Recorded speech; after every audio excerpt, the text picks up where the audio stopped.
Hey, Christian.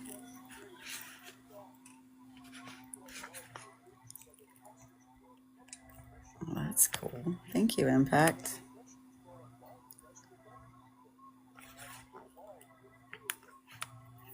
I really appreciate that, actually. Hey, Rain. Welcome, beautiful woman. My guest is Vo Christopher tonight. Vo Chris Christo. I don't know. I'm gonna have to look. My son's name's Christopher, so I keep wanting to say that. Hey, Rain. I love you. Hi, Tony. Welcome. We have a great guest tonight. I got a tripod. I'm in business. There he is.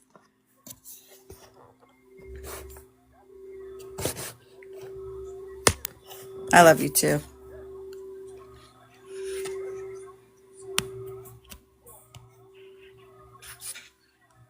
I don't know why it has that comment hidden. Hello. Hello, hello. How's it going? Fabulous, darling. Fabulous. How are you? Doing great. Just getting Good. set up last minute, but how are you doing? I'm good. I will change my glasses. I saw that. I saw the swap. I thought these were the ones I had on. Okay. I'm a little crazy. But I got hit by an 18 wheeler and my eyeballs popped. Well, I mean that'll definitely do it. So That'll. there it is. So now I'm just having fun with it until my eyesight comes completely restored. That's good. Well, Yeah.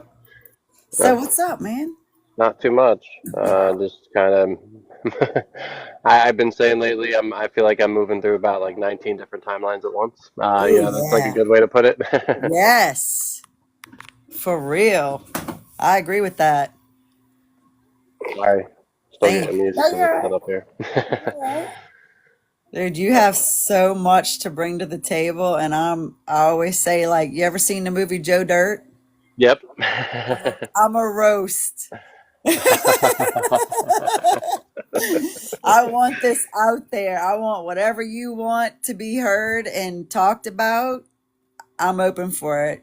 I appreciate that, and that it means a lot because I've got a lot to say about a lot of different things, and I've spent a lot of time keeping that to myself. Yeah.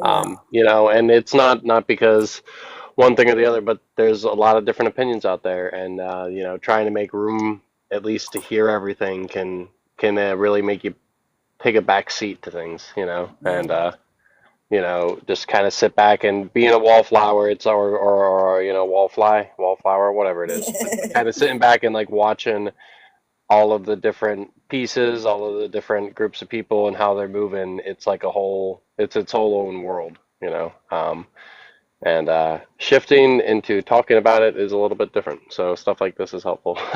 You're right. It's happening, though. This pivot is happening right now. So I'll start off with a big question. What are your thoughts on I think they had a fight. Oh goodness. I really wish that was on film. The sound is Yeah, dude, that that sounded like is a little so. tornado. Was that Like, not a great background to what I was leading up to? yeah, They absolutely. they can tell too. Yeah, pick it up on the energy for sure. Okay. Whoa, they're beautiful. I really do. I don't know how to work all this stuff, so bear with me. But That's if okay. I need to get my mute button ready so I can know how to do that. But for some reason, okay, let's see if I can flip my camera. Did it flip the camera? It did. It flipped it and brought it back. Oh, okay. Look how tiny she is. Hey, Oh come man. here. Look how big he is, Scooby Doo. He's just a baby. Wow. Yeah. Baby. Yeah, so I don't know what their issue was, but let me flip this back around. Now I'm Just had a trying, little spat. let me see if I got my mute. I need my mute handy because if they get into it again, they don't do it that much. But sometimes do you know how to get, I know you do, you know all this stuff. How do I get the mute button at the bottom of my thing? I'm not, for me, I mean, I see the thing that says mic, and if I hit It mutes me, and if I hit the camera, it takes me off. I'm not sure. I think I it found it. should be look about the same. I found it. Okay, Okay. good. Okay, all right, moving on. I might give them their food. I might need to go give them their food, huh? Yeah. Okay, well, what a Right. great background for the for what I was saying. Yes. So this pivot and shift is happening. So I used to think and believe in my dark psyche, I knew that everybody wasn't good. I knew that people were riddled with things because of the things that they did to me as a child and so on. But I wasn't Mhm. able to intellectualize that until I got older. But I shoved all that. So when I had to bring all that out and put them together, Yeah. all that dark and then all what I knew wasn't right, Hmm.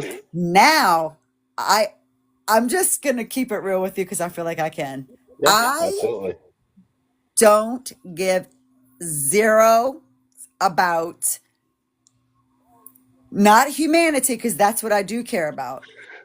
But if somebody has a butt hurt or they have a this or that or another about anything that's not on this mission for world peace, Yeah. for God is love, for kindness. It and then that makes me at times have to really put that That so oomph behind that it. no, you're not being God is love or you're not being, you know. No, well, love doesn't always mean nice. It sometimes it means direct, and there's a lot of relativity people don't get about how to move through these things. And like, yeah, it's a lot to learn, but the way you put it, like the butt hurt, it's like, look, there's plenty of time for moving through things. We don't heal anything in a day, but knowing what you can do, moving through what you can, and like what's important, like which of these issues, as you said, are going to keep us from like realizing that right now there's no reason that everybody doesn't have everything that they need.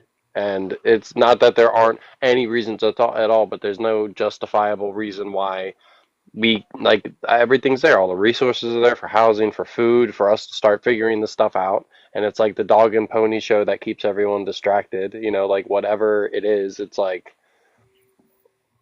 it doesn't have to be the most present thing, that can be stuff that we sort through. Because like you said, it's like what the capacity for what we could do as a unified planet is it's just beyond I think what anyone really can conceive, and it's like that's understandable, but you know yeah, it can be frustrating sometimes. And then when you have to kind of be a little bit more firm, someone coming in and being like, oh well, you're not, and it's like no, that it's like I'll tell people, have you seen the movie Yes Man with Jim Carrey? Maybe a long time ago, but Okay, I so get the gist of it. Okay. the basic premise of the movie is that this guy like says no to a lot of stuff. He's kind of boring. He goes to this seminar and they do something to him so that he literally can't say no to anything, and he has to say yes to everything throughout the entire movie.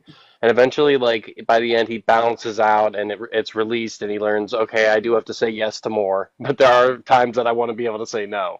Um, and it's kind of like that stuff can get used up, and the whole overcorrecting, moving from one thing to the other.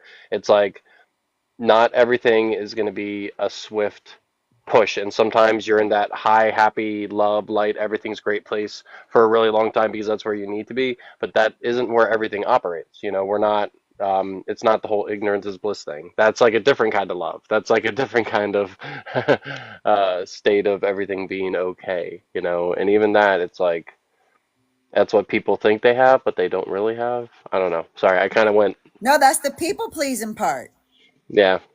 And that's what I have had to overcome because I took the literal, and I'm not saying it's right or wrong. I'm just telling you my travel, okay? Mhm. The religious doctrine version of love thy neighbor as thyself, where you give your life for your brother or like that. And I'm not saying on this side of it that it was wrong because I have a clean conscience about it. I had to do what I had to do to survive. And it was getting in touch with myself and forgiving myself for the things I had to do to survive it.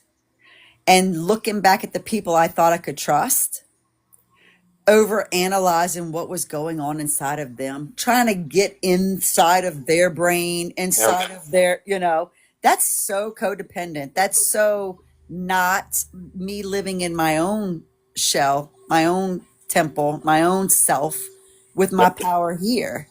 And that's what I find that has happened to a lot of people, because when we're tenderhearted, I'll speak for myself, when we're tenderhearted and we love, really love, we don't want to see anybody hurt, not even the ones that hurt us, but we want them to get it. But you're not going to hurt me because you don't get it.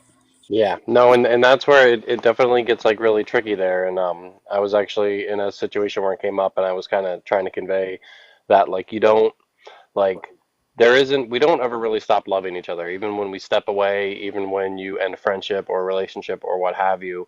It's like it doesn't hurt because you stopped loving them, you know. And sometimes we wait to leave an environment or a situation because we think, oh, something will come and I just won't feel anything for it. And it's like, no, unfortunately, no. And the line between apathy and acknowledgement can be really thin. You know, the settle like being like, okay, and you know, it's like I'm not saying that you shouldn't ever have to move through something, that it won't ever have to be, there won't ever be a time of getting used to or adjustment in your life, but there's a difference between adjustments, getting used to, and tolerating things. And when you find that you're just having to tolerate that, when you are more in a state of apathy than acknowledgement. You know, it's different to know who someone is, be okay with it, love it, even if it doesn't vibe with you all the way, versus okay, it's setting you off. It's throwing you through loops. It's not providing the right type of. But it's like, I mean, look at all the examples. I mean, parentage all the way up to government, which, you know, for us in America is like, you know, the U.S. government. The actual set of examples is it's hardly existent, you know. And we have some glimmers of hope in movies and in stories, but then to see that, like, regardless of the kind of money scale, societally speaking, you know, from class to class, it's like the same issues are there, the same things are present. there's a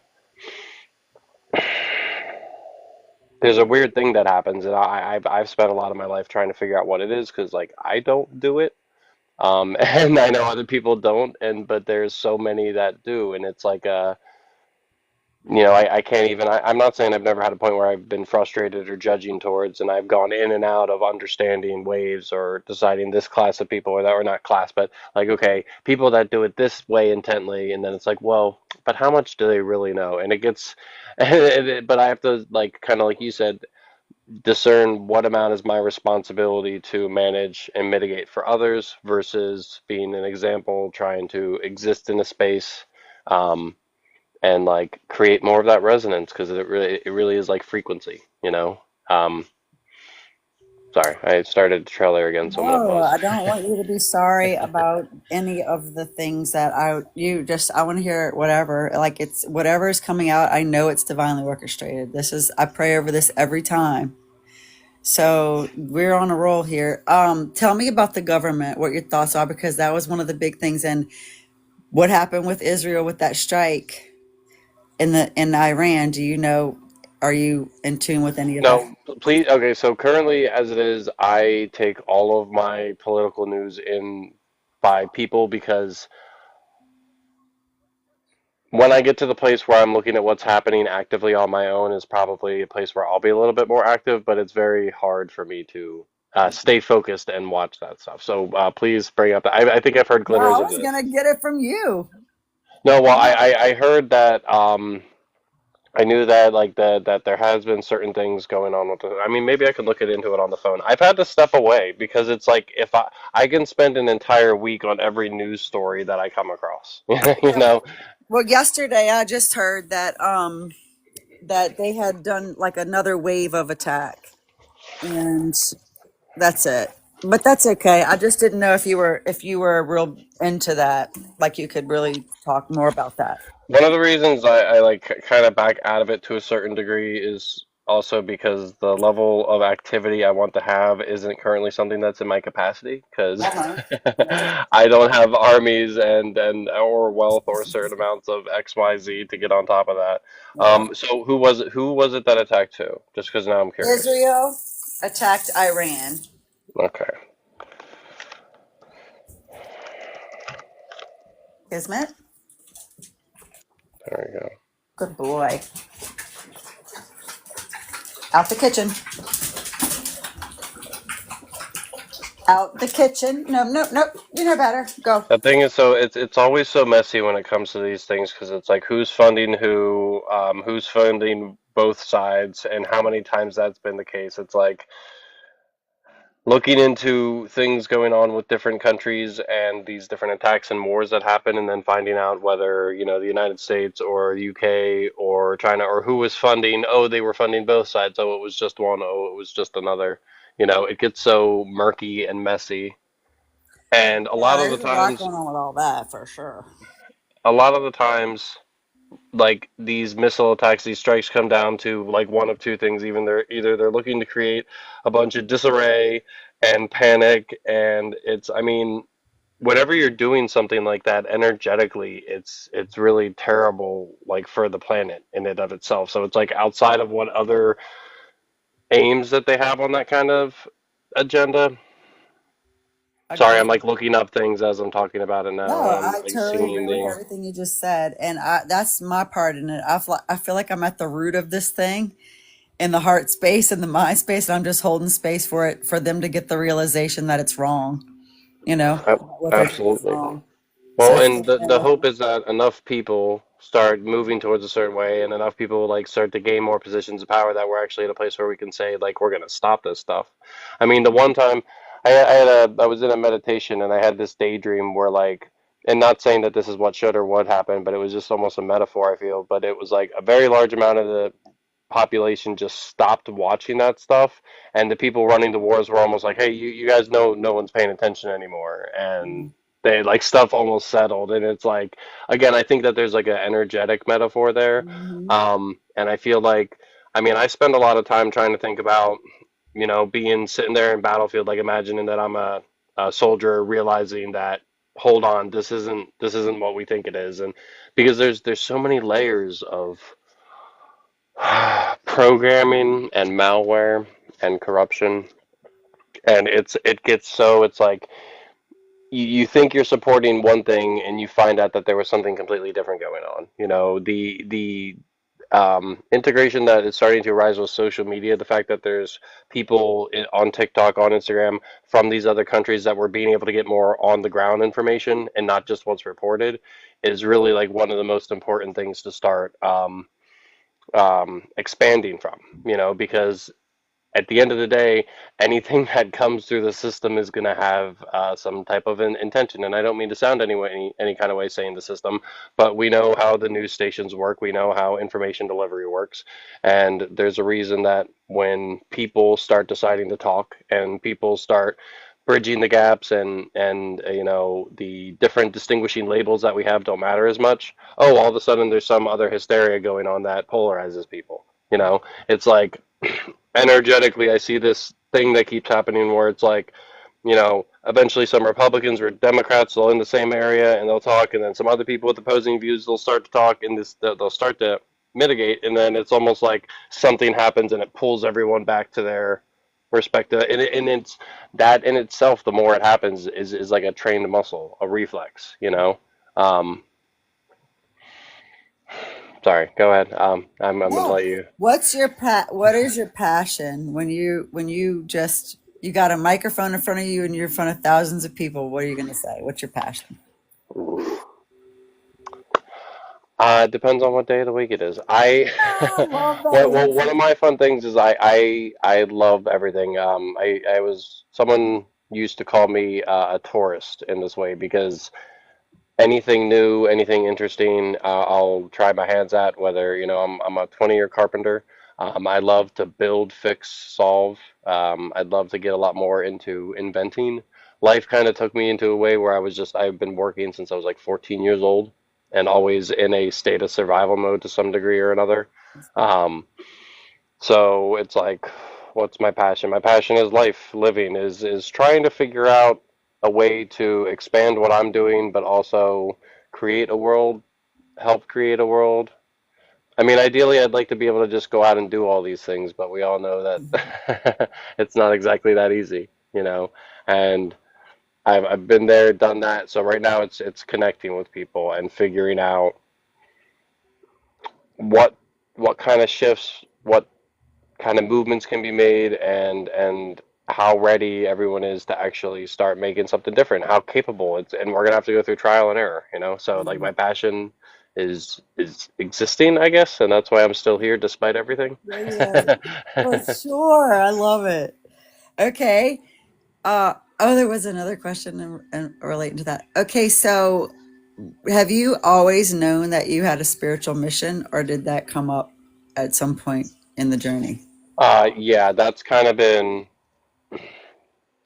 I don't want to say running away from it, but I have spent more time trying to figure out my way around it. Almost like I call myself like high functioning insane. I've spent a lot of time avoiding being seen in a lot of different ways and learning to function within the what seems to be the apparent matrix, you know, while still it's like my whole it's like at every turn it was another at one point I called myself a conspiracy enthusiast, and like it frustrated me. Sometimes people around me didn't get that. Like, I don't know why, but I can sip the Kool-Aid and not really get affected. But I figure out what's in the Kool-Aid, what it's made of, and I can go from rabbit hole to rabbit hole, Alice to, like Wonderland and back.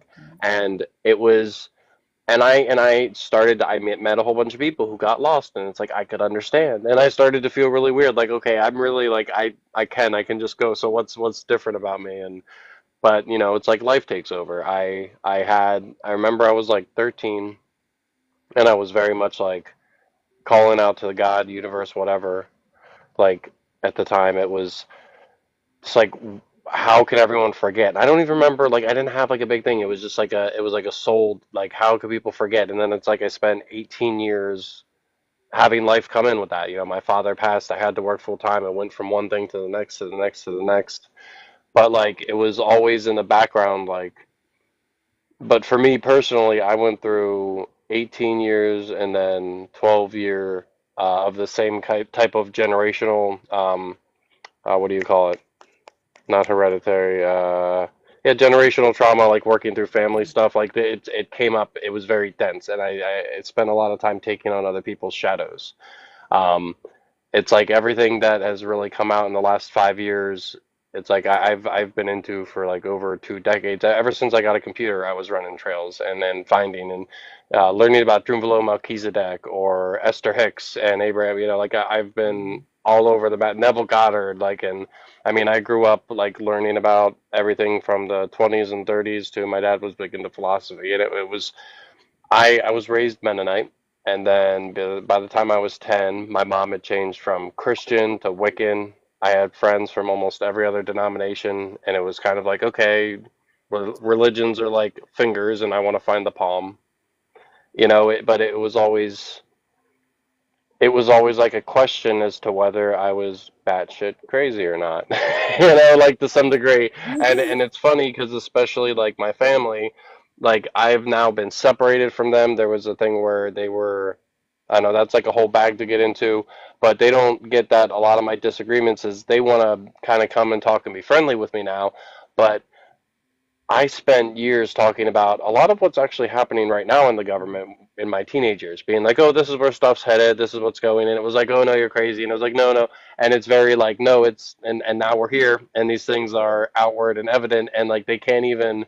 They're like, well, I'm hurt from you stepping away. It's like, well, I stepped away because I realized that in the 6 months that I've actually been, no, I guess now it's been like 8 months, because I started doing social media again, started being public again. I get at the end of last year is when I made this page. And in that 8 months, I've received more support, made more movements, healed more than in like 20 some years before that with the support groups and people that I was around.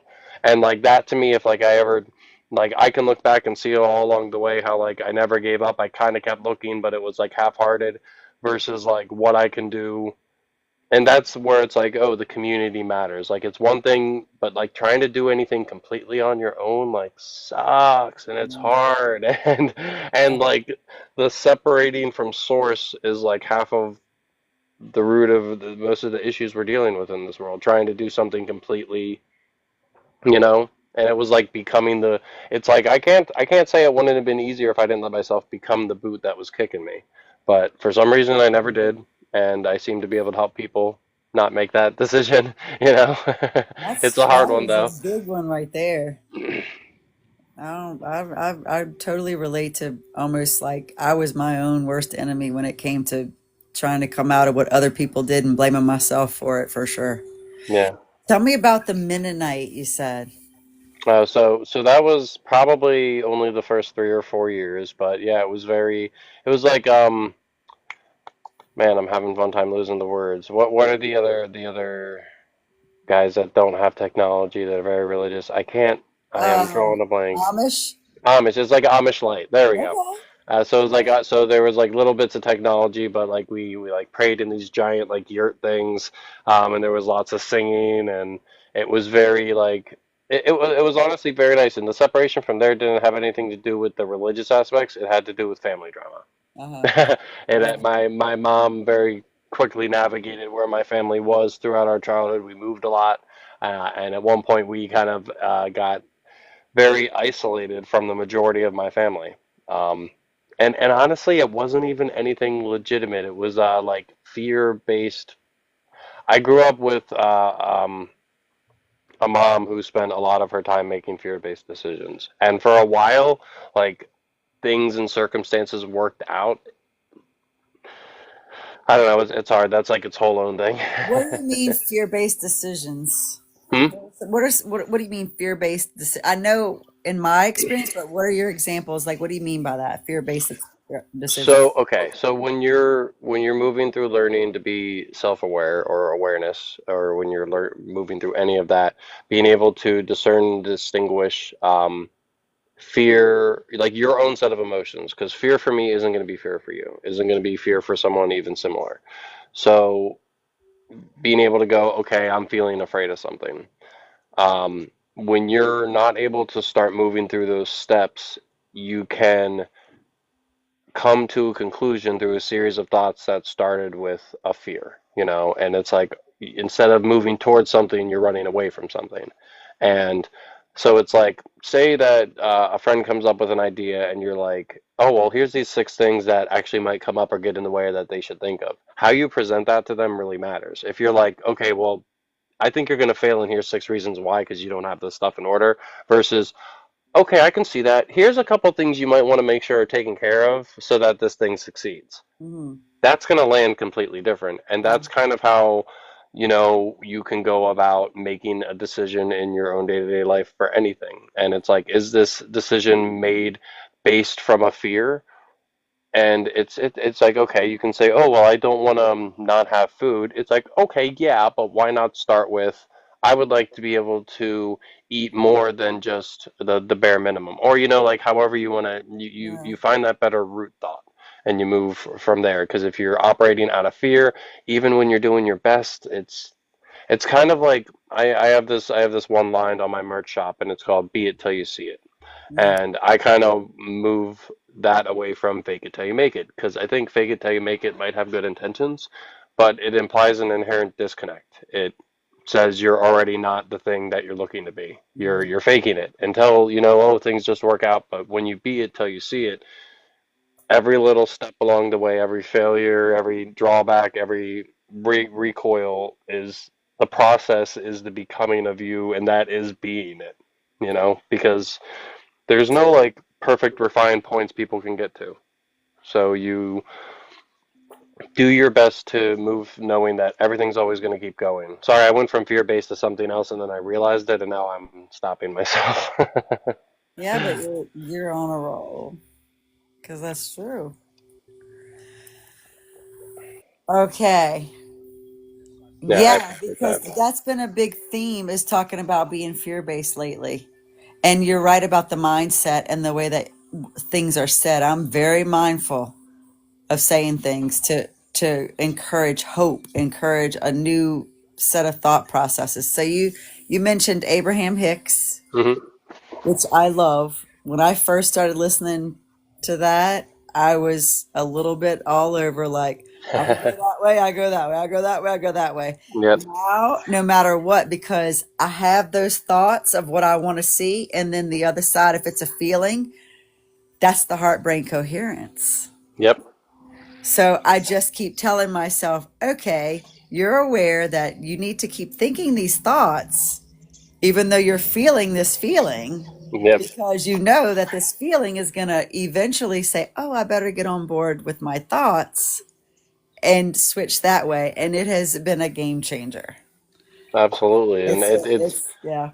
you become like your own like barometer, thermostat. I don't know what to say, but kind of like, guide, compass for Uh-huh. that. And it's like I try to tell people I don't really believe in the concept of being out of alignment. It's more about what are you in alignment with. When your expected reality is different from your intended reality, I mean, that's when you get to dive back into shadow work. But it's like you can't be out of alignment. You are an aligned being. You are a thing of frequency. So it's like maybe you're not aligned with what you wanted, but you are aligned with this. And let's look into why. Maybe sometimes it's you, maybe sometimes it's your surroundings, maybe sometimes it's just the luck of the draw, but and when you do that, because I feel like if you like, man, oh, I'm out of alignment, oh, I'm out of alignment, that's almost putting yourself in that same, like you'll almost never get out because then you'll be worried about getting out of alignment and, oh, will I fall out of alignment when I am in alignment? But it's Yeah. like, oh no, I'm always aligned. I just gotta pay attention to what I'm aligned to sometimes. I like that. You know what I used to say? One of the biggest things I had that I had to overcome in fear was, you ever seen the movie Somewhere in Time? You probably haven't, with Christopher Reeves and No, no, that I believe so, yeah. you saw it? I think when I was like a lot, I'm gonna have to look up a look at but as soon as you said Christopher Reeves, I was Yeah, like, and hold on a Jane second. Seymour. And Jane Seymour.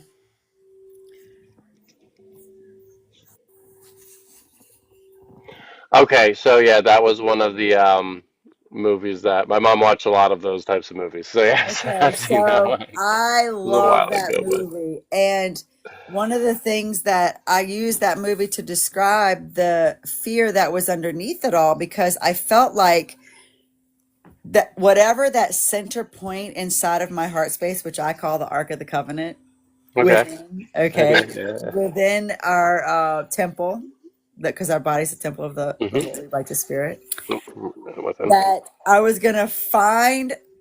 was going to be doing great. But you know how when somebody's traumatized and they're afraid that the next thing that no matter how good it gets, and it was like the theme, like no matter how good it would get, I would dance like nobody's watching, sing like love like I never been heard.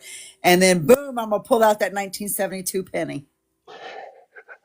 So I was like, please, God, don't let me pull out the 1972 penny. Let me get underneath anything that might still be in there in right? the uprooting process, that nothing surprises me Yeah, no, no and boots takes me dropping somewhere in there. time. That's what you said in the beginning when you opened up with, you feel like you're on 19 timelines at once. Yep. Totally, that is part of the theme of how I describe that. No, no, that's awesome. I think that that lands really well. I like that.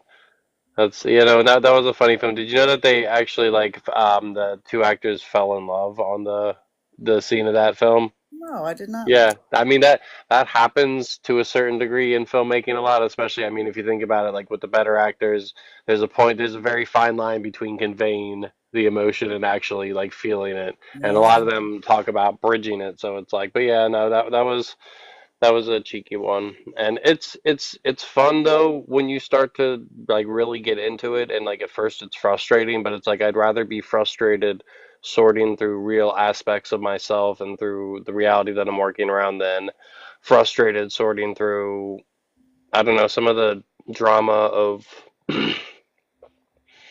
I don't know. I don't know how to put it otherwise. It's just I like doing that, and I'd rather do that than be talking about celebrities and I don't I almost don't want to say anything because I don't like judge people. I have my vices. I have my NPC moments. I zone out to Rick and Morty when I'm trying to chill, or and I granted I try to gear the things I'm watching to have some relative inference on things that I'm about and perspectives, but like it's it's a weird juggle. Especially I tell people like I personally, I've been invited to so many different groups that would not give each other entry, and somehow I'm able to maintain my perspective, but move between the others. And it's like at some point along the way, I'm like, okay, I guess maybe I'm supposed to do some bridge work here. Because if I put all these people in the same room, they're probably going to start a fight, but to me, they're all saying the same thing, just in a different way. I feel like What's underneath the lack of bridge between these people, though? What do you find is underneath that? Fear? That's my guess. Fear. Well, no, I think underneath the bridge is clarity. I actually think the current bridges, the current structures that are in place, it's like, all right, I'm of the belief that unfortunately, America, as it's been run, it can't be fixed. It's not going to be resolved with more laws. There's already millions of laws, literally millions of laws. I've ran through so many things with different GPT models with different groups of people. There, the system is too much for any one person to deal with. It's Yeah. like like you shouldn't need 18 levels of specialist and degree to be able to figure out how to represent yourself in a situation or a circumstance. Mm. The way that things are is not feasible, and at the same time it's like starting anything from scratch isn't supported in any way, shape, or form. Starting anything from Oh, scratch is almost treaty. You get to these areas where you start realizing that any real attempt at something better is almost illegal. I figured out like 5 or 6 years ago when I was trying to figure out what to do with extra material, like I said, a 20-year carpenter. I'm like, oh well, I'll start filling potholes. I found out it was illegal to go around and fill potholes out of the goodness of your own heart. yeah. And I'm like, wait, excuse me? And I'm Yeah. like, okay, I understand having to like check in somewhere, or if they want to make sure you're not burying something, That's okay, right. fine. I can get that. But it's just flat out illegal.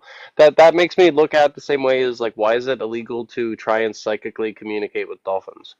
There's just a lot Are you of, yeah, serious right now? yeah. It's like Wow. it's That's a like good wow, one. way to give away a little bit of a secret there. Oh my gosh. I didn't 'Cause know and I mean, it's like a time-old tale of dolphins saving people or doing this or doing that, and it's like, yeah, no, but it's like actually, it's like illegal to specifically try to telepathically communicate with them. It's that. So like, if you're in the water and you're like screaming for help for the dolphin next to you, you better say with your mouth on. You can't just say with your mind. well, and What again, it's the like to, hell to is that no, even? Like, how are they gonna no, have a witness? yeah, well, I mean, it's the same way. I'm not sure if it's been updated, but as of at least like 5 or 10 years ago, it was set that it's federally if you're caught with like more than a few, just for entertainment. I don't want to get the live flagged or anything. If you're caught with more of a few doses of Alice in Wonderland, then Uh-huh. you can be charged with conspiracy to overthrow the government, which is Oh my gosh. That's why I'm the Mad Hatter, so to speak. right. Things are gotta be crazy up in here. Wowza. Okay, so I met you on your platform, I do think. I think we may have been in a live together, but I saw you live. So I probably saw you, followed you, and then saw you live. And your platform was really, I like your setup, how you said what you just said a few minutes ago. I feel like that's what you were talking about, is that you have different people come on and you give them each a certain amount of time to yeah, kind of like Yeah, I do have a few this. different I have a few different avenues. I'm like my live schedule has been a little on and off due to personal 3D matters, but I'm getting it sorted. And one of the consistent things I wanted to is like a couple of the days. Like one, I was looking at like an appreciation day where I bring people on and I just talk about them, and they're either people that have helped me or that I feel should be highlighted. And then there was another day I was thinking about having that was like a specialist because there's larger movements that I'm trying to be a part of, and it's whatever I'm doing isn't just about me, it's about everybody. So it's like that was like kind of my way to, and then I saw on your page, I'm like, oh, well, you bring around people, and like the community aspect is how these things move along a little bit more, how the message gets out a little quicker, you know? Yeah, I love it. I love this, and I thought about this because I would go into lives, and when I started to talk about my stuff, I would always be interrupted. And I understand it in the spirit world. So I've always had to heal pretty much by myself, and I would glean. There was people would say I would talk to a fence post, like I'll talk to somebody at the best. I'll talk about trying to heal because I was so overwhelmed with my childhood trauma that I, as an adult, like was just boom, boom, boom. I'm gonna get through this. I already know. Yeah. And I know that that's why I'm here to talk about what happened to me and how I overcame it. But when somebody's listening in the shadows and they don't get to hear somebody start what they went through and all the way through to their completion about how they came up to the other side and they get cut off, Yep. leaves them in the shithole. Yeah. And it's so I'm like, no, I don't like that. And then I started to see that there were people that I like to hear speak that have something to say, that I could say my things in the middle and have it fed into a conversation where it's a little more socially acceptable. You know, how we gotta be wise as a serpent and gentle as a dove and sneaky snake through this dynamic to get the real truth out there Yep. so that somebody that's listening, because we're here for the one, the one, if one person gets it, that makes two of us. Absolutely. Yeah, no, and So it ripples out exponentially from there, you know. yeah. And so that's what I thought about. And I thought, yeah, we'll just do this. And it's been, I'm like, I'm that person. Okay. I'll tell you this. And then okay. So I'm about the movies and the movies help me explain it. Have you ever Hmm. seen the movie, the 1992 version of the movie Rush? I don't think so. I don't think You so. will love that movie. I'll look it up right now while Okay. you're referencing So it. he was an undercover agent and he had to pick a partner for this big thing that he was about to go into. And the guy took him to the track and they were running. The agents that he had to pick from were running and they had a little blonde girl and she was running and he picked her. And Okay. he was like, oh man, I can't believe you're doing this. He's like, nope, that's the one I want. I want her. Dude, they got into where they go in to do this big bust and they have to use and they go into that world and then they have to come out of it. Okay. Dude, it is so I'll, it's I know. good. That sounds really. That reminds me of this book I read, Vert. But that's. I love perspective things like that, where they find some way to take you into what that transition's like. So that sounds really interesting You about would that really movie. like that movie a lot. Have you struggled with addiction? No, not me personally. Oh, good. A lot of my family, actually, so much of my family and friends did that. I would make I have a dark sense of humor sometimes. I would make the joke like, no, I never got the opportunity to struggle with addiction. If anything, I got addicted to self-deprecation. That's definitely Ah, at the hands of their addiction, huh? yeah. Dude, I Um, love that you said that like that. I love your sense of humor. That's another thing. I'm sense of humor from zero to all the way. Yep. I mean, you got to be, and especially it's like if I didn't know how to laugh at myself, I probably would have become the boot I was getting kicked on. And it's not even just becoming the boot that was kicking on you. It's like if you somewhere lose the ability to give yourself the chance to experience something happening differently, it's like that's like a it's not I don't even think you can't come back from that. But like that's like a heavy checkpoint because once you stop and you can do it in a certain area of your life or everywhere, but once you stop giving yourself anyone the chance to experience something not going the way that it did before, and it's a hard thing to manage because the definition of insanity is putting yourself in the same situation and expecting something different. But I feel like when you, it's something that I couldn't even put into words. But you're like you get stronger, you take the risk. It doesn't hurt as much. You learn easier how to move and pivot. It's because I mean you stop living if you become the boot that kicked you. If you decide the way the world is because of what your life experience was. I mean, I've lived a life in the whole like connecting with a bunch of different people from different groups. It's because of the different traumatic experiences that I've gone through. But one places where I'll never claim any of these groups or that they kind of, like there'll be a disconnect is I don't make any templated generalization judgments from there. I haven't gone all men this, all women that, all older people this, all like all Republicans that, all Democrats this, all like and it's crazy because at the root of so many different belief systems or people's trials and tribulations and traumas, there's almost always got to be a like the bad guy, and I'm of a very few amount of people as it seems that like of all the ists and the isms, I think the worst is classism. I think that 90% of the world is, and I'm not saying that there aren't, like you talked about, truly darker people or people that are very intently moving through. Um, but I feel like a vast majority of us were just not given good systems and have been hurt. Like we can look around and see how many like people grew up in broken homes or traumatic homes, how much of the population of just our country is, and it's like, I don't know, that's a lot to work through. You know, that's not going to be anything easy and simple. And for me, it's like an up and down. I see people start to be accepting, and then I see it that the acceptance and the movement come at the bequest of ostracizing and marginalizing another group. And now we have another cut and another divide. You know, this discriminalized or this discriminated group for whether it's whatever reason or another starts to get noticed, but then someone has to become the enemy. And it's like I'll say more often than not, people can be sneaky. People can be. I can't fall into the other categories past that because we're all people. And it's like I've been trying to figure out how to bridge that gap. Like, but it's like I'm also.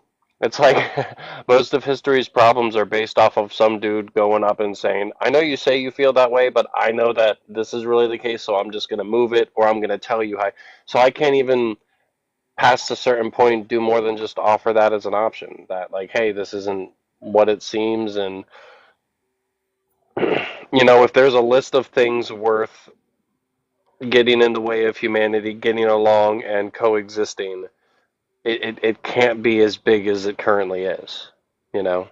And it's wild. It's Like them dogs when they got into it when we opened this conversation just now. yep, Because that's exactly what I'm talking about. What you just said. And you exactly. said it beautifully. Thank you. Yeah, you really brought that one home. Because that's what's happening. And it's not just when I talk about these TikTok streets, it's not just here. No. It's we refer to them as egregores, but it is on the mass scale. So when I think about it, which I try not to, but I know it's a thing when I feel about it because I could feel this happening. That's what I want to know about the 50-50 wheats and tares. So you got this one side over here and this one side over here. But for me, like there's a handful of potent healers that you can tell are holding the line. And Yes, it's getting more prevalent. But then absolutely. you got what I guess I would love to say, the sheep that want to know. They want to heal. They want to be a part of. And they're coming in. They're moving in. And then you got them wolves, boy, in sheep's clothing, you know? And if I hadn't lived on all spectrums of it, I wouldn't be able to talk about it so honestly. Yeah, without a doubt. Yeah. And so that's what I find happening right now. And it's a major happening because some people that are really innocent and pure-hearted and they want to learn and they want to grow, they getting caught in like the innocent children over in the Israeli country and the Palestinian ordeal.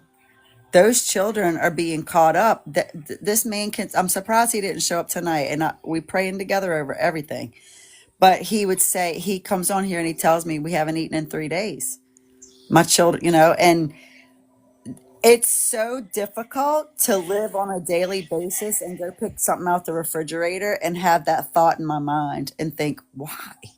Well, yeah, because and then it's like if that person were here, I'd feed them, I'd do this, I'd do that. Oh, I'm thousands of miles away. We're connected. We're in this area where we can't do certain things. Just like I mean, the matter of distance, legality, countries, all these different, and it's like even with our country, you talk about the 50-50 and the split. It's like 40% of Americans vote. Okay, that means that like already off the bat, the majority of people see past the bullshit in the system and are just being affected by it. You know, and it's like it's getting to the place where it's messed up. You know, it's like it's this is a place that I get stopped up because it's like okay, so realistically speaking, to start doing anything about this, you have to become one of the wealthiest people or groups of people in the world. You have to move independently and against, what would you have to do?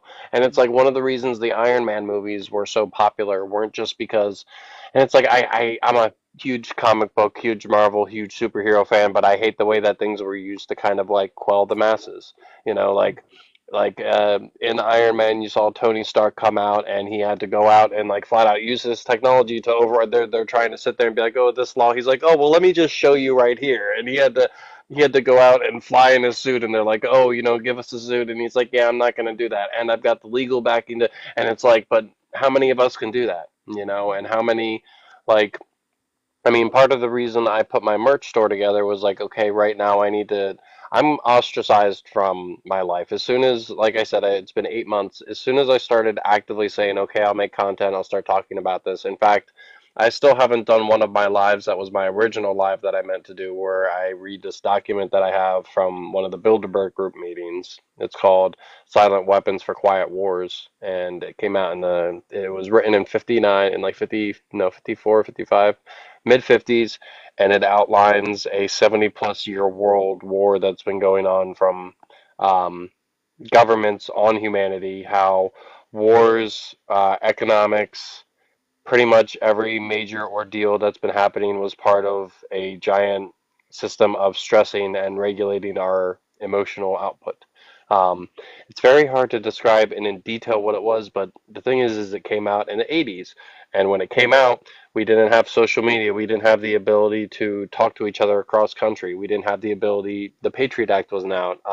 No one knew about MK Ultra. So like most of the stuff that was in this, everyone was like, "Oh, that's impossible. They can't be controlling our minds." But like in there, it outlines like breaking down home systems so that they become one parent households. They talk about disrupting different religious groups by inciting violence and protests. It's like everything that we know and everything that we're like currently looking at. But then it baffles me because I don't know what the sorry, I kind of started to rant a little bit.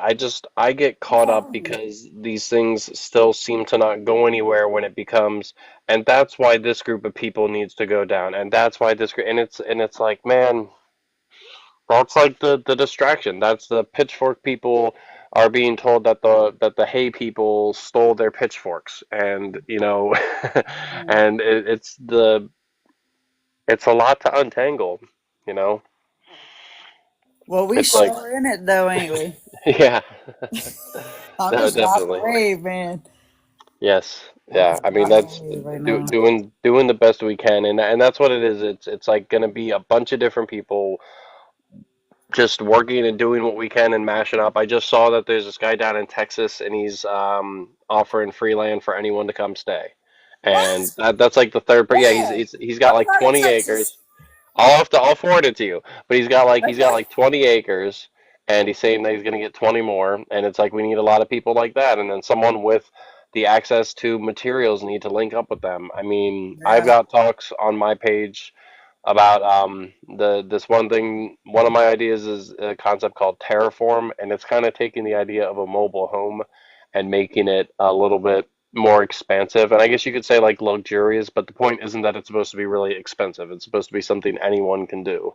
Um, and that maybe more of us don't like the idea of just being in one single home in one single area for our whole life. Yeah. Um, we need to start thinking about different ways that a society could even exist outside of what we have right now. It's like, I wonder about that because when my life went the way it went, dude, I tried to like lay on the earth. This is kind of what you was talking about a while ago about things being illegal. I tried to just lay on the earth because I wanted to just be absorbed back into the earth or something. I don't know. I got depressed, but I was like at peace that way. I've And got that. I was laid out one day, face down. I felt cozy. Okay, so I'll tell you this: these Asians were fishing, and I'm Asian in my history. I could say it that way. You're all right. They were fishing and they were salmon fishing off the pier, and I had been out, so I couldn't drive. So I went on over to the edge of the harbor, and I was talking to him about how catfish in Louisiana, they go all the way down in the mud because it's cooler.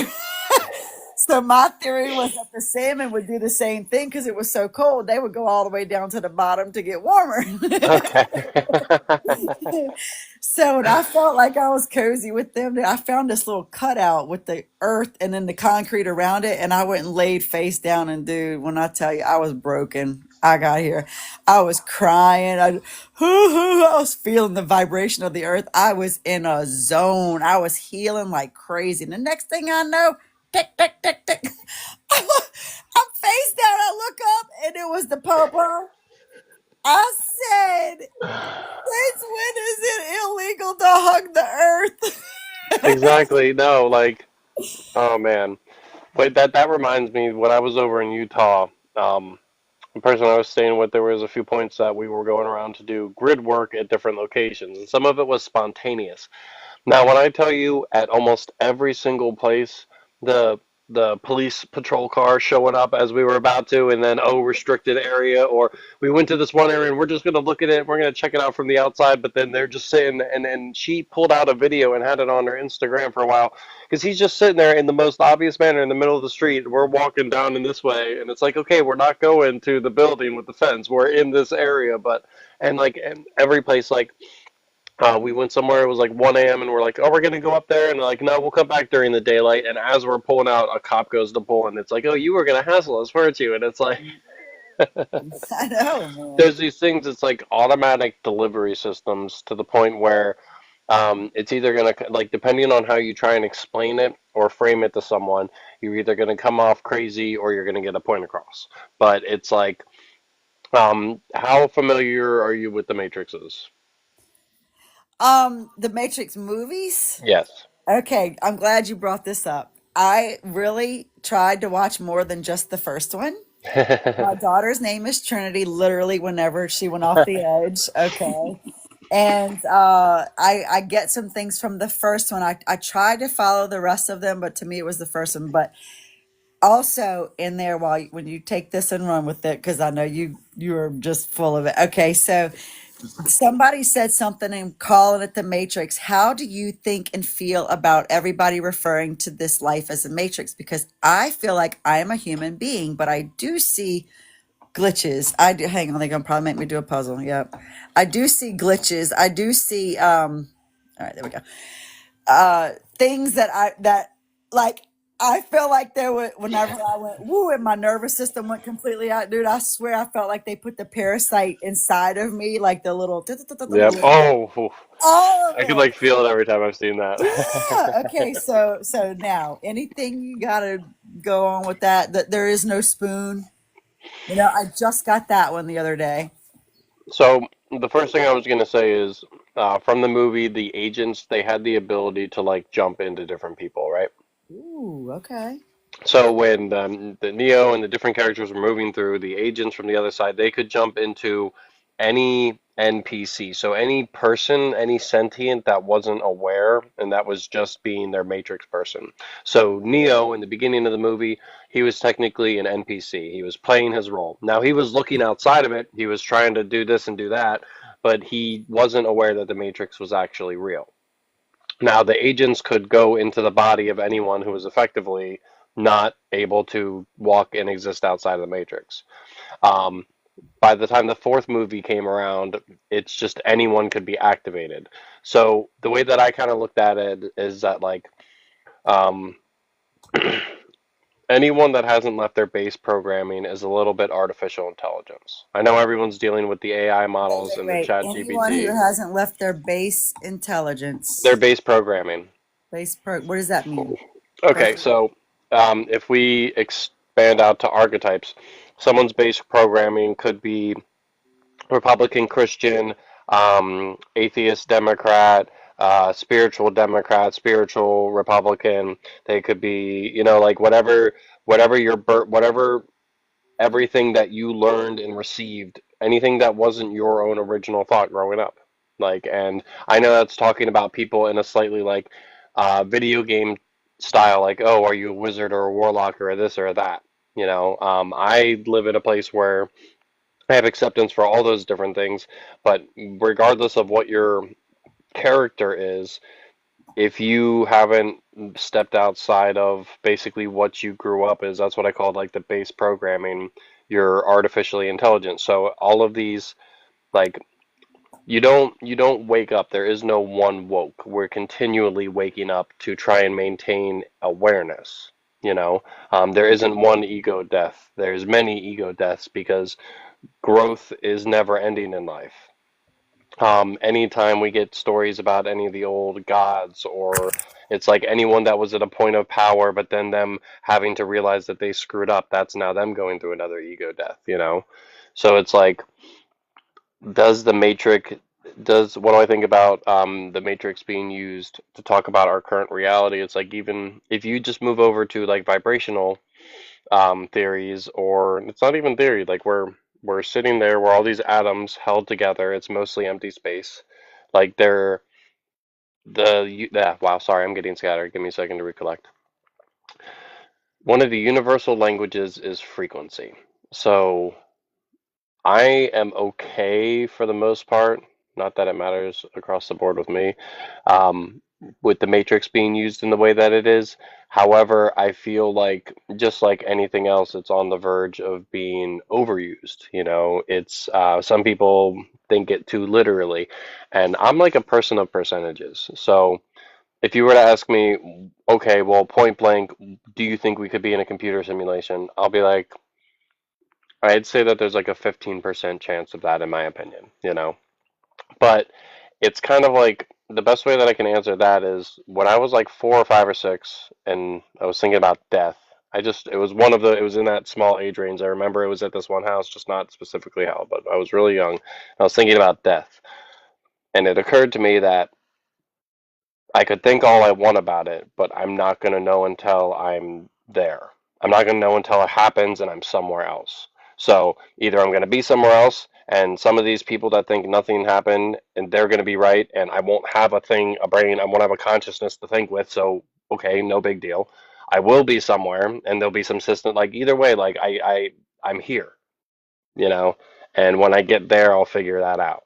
So it's like, even if we are in a video game, or if life can just be hacked, or if it can be looked at as a matrix in the way that, like, performing magic or science or anything like that, you know, I think that it makes a lot more sense than we're just in a boring powdered universe, which it's weird how that's like almost the pressing model by like the forces that be, whether it's religiously or politically. Oh, we're inherently bad. Oh, we've got to work against it. Oh, we make, you know, we're doing the best we can, and some of us understand how to do that better. Boy, golly, we've got your best interest at heart, and it's very, it's very obviously like a one-sided arrangement. But then, you know how you said the point where you get like frustrated, you start to see how, I mean, we're in the year 2025. Up into the year 1900, there were only ever under 1 billion people on the planet. And if you think about it in information wise, let's say that there was like 2 bags of information that humanity had collectively by the 1900s. We were starting to be industrial, we were expanding, countries were more prolific, the world was building. But then between 1900 and 1950, we started to be able to get like a new bag of information every year, and then every 6 months. Between 1900 and 1950, we went from a population of under 1 billion to over 4. And then now we're going on 9, and we get a new bag of information every day. You know, trying to like go through that, move through that. It's for any individual, let alone a group of people, it's a lot to move through, you know? And I mean, even in a day-to-day conversation, we can get to so many places that it can be hard to keep track of everything, you know? Um, Sorry, I got lost again. I like rambled again. I'll up. You're muted. I'll be like, Yeah. I gotta figure out a better transition than I'm sorry. It's just like it's like so ingrained. yeah, okay, all right. All right, I'm gonna pray with you on that. because I really because your information is so good and so real and so pure and so powerful. Yeah, that's I not a appreciate full that. stop on that one. We got to definitely bridge that one for sure. Because I mean, it doesn't. It's just one of those things. But you got it for sure. Okay, the internal. What I was talking about with the Ark of the Covenant. So this is how I think about the matrix system and what is said like that. I hear you when you fold in politics and all of what you just said in that respect. I can see matrix system. I think of inside the human body is energetic aspects of self. Hmm. So, Okay. yeah. And so when somebody goes through something and they're filtering it through various voices from so and so and this person and all that in different age developmental stages and all of that, because I feel like if there's just a human being and the trees, the water, like take all the buildings and anything else, like the story of Adam and Eve, just two people with not even fig leaves, okay? Just Yep. raw earth, the before the wheel, before fire. And then we put all of these other sources of information that we've gained because we're so creative that we can put rebar and concrete and build these big buildings and all of Yep. these various things. So that's to me starts to construct the idea of a matrix around us. So then internally, like I feel like it's Okay. the grid of the Holy Spirit, like the Holy Grail. When they talk about the Holy Grail, you know how an AI will have it looks like spider web or something all over a person, like you see all the different lines connecting. You know that Yep. look like that. So to me, that's energy, but there's cells involved because it's matter. Okay. No, I like that. Okay, I can see that. Yeah, and so this grid work that I'm lets like visualizing that a little bit yeah, like over people. because we're flesh and it's and people want to get out of this system of flesh and look at it from an AI standpoint of view where it's like you're seeing it on a screen with all of the little points that connect to each other, but really we're flesh when and it melts down, it it Well, can no, that's really cool because then you think about it, it's like if you put an infrared filter, then you don't see the flesh. You're just going to see light and this and that. And it's like what filter would show that overlay, you know? But that's the lines that all of the little microbes and whatever that's moving through you, that's who you are. And then you said like, okay, the rebar in the structure, it's like, okay, that's the world that we're building around, and that if you zoom out is a really tiny little piece in the matrix that you would be looking at that from, you know? So yeah, no, I see that. I like that a lot. see, yeah.